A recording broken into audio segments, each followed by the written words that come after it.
Welcome to Beer Untapped with Perry Miller, the podcast. I'm joined by Seth. Hey, welcome, guys. Thanks for finding us on the internet. Now, these shows originally aired on Brookings Radio, but now they're all here for your enjoyment. I hope you like it. There you go. Sit back, enjoy the show, relax. Let us know if you want to see anything on future shows. As we said, this comes out live in the Brookings area, but enjoy this archive episode. Beer Untapped with Perry Miller. Welcome to Beer Untapped with Perry Miller. There have been a few key advances in technology that made brewing possible at the commercial scale. As the noted beer writer Randy Mosher has said, you can make a great beer with just a bucket and some yeast, but then repeat it. This week, we look at some of those technological leaps.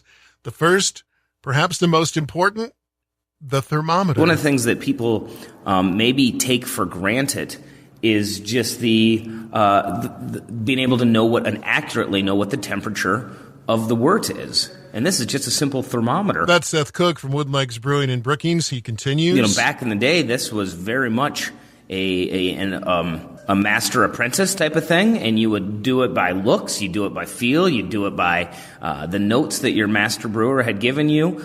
You do it by sticking your thumb in the pot to see how warm it is, and hence one of the many versions of the rule of thumb is attributed back to brewers and how warm something is as compared to the touch of your skin. The first reliable thermometer credited to 1714 and the Dutch inventor Daniel Fahrenheit.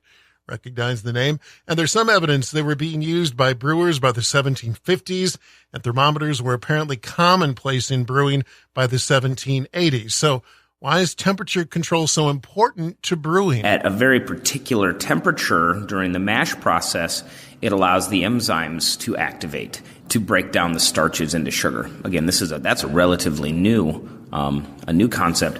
So you can produce alcohol. Right. So exactly, and that's what the point of the sugars are, is so that the yeast has something to consume. There's a range of temperatures that the mash should be held at, and without getting too nerdy, that activates different amylase, and they allow for the sugar to be broken up. And if you manipulate the density of the water, meaning how much malt, how much grain you have to a cup of water, or you manipulate the temperature, and in some cases you manipulate the time, you can really tailor what happens there, how much sugar you get out, what kinds of sugar you get out. And the thermometer and another piece of technology made that possible. We'll explore that when Beer Untapped continues after this. Welcome back to Beer Untapped with Perry Miller as we look at some of the key technological developments in brewing history.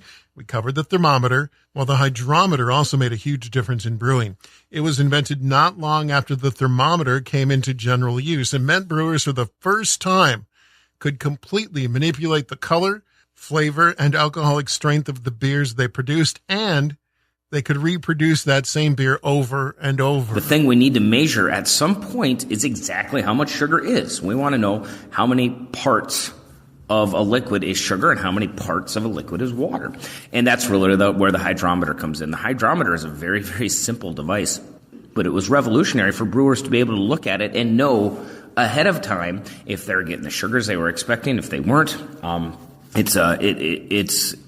It allows for, as you said, the repeatability, understanding exactly what we're going for. It also led to an understanding of beer styles and allowed for precise and nearly exact reproduction of beer over and over again. Once we went from the word of mouth recipe to the actual documentation of the recipe, that transitioned the whole world of brewing from something that just took place in the house, which it still does in modern day, but from where it took place in the house to more of a commercial, more of a brewed for purpose. And that's what happened. Originally the brewers were the housewives, and they were called brew stirrers, and only relatively soon, within the last few hundred years, has it become a commercialized operation, and that happened in conjunction with us being able to track some of these things and replicate some of these things using these instruments. It also makes it possible to replicate beers brewed, say, 200 years ago. So as the brew books that we looked through the history, we could see what we can interpolate from previous texts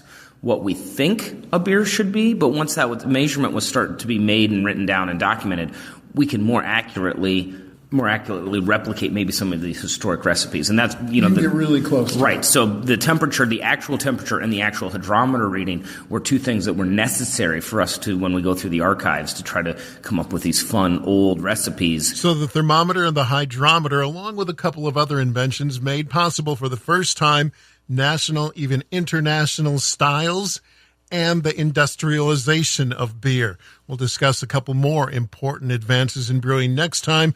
Until then, drink local and drink responsibly. Thank you for listening to this archived edition of Beer Untapped with Perry Miller. Feel free to listen to other episodes, and if there's anything you'd like us to talk about on a future show, please let us know. Thanks again.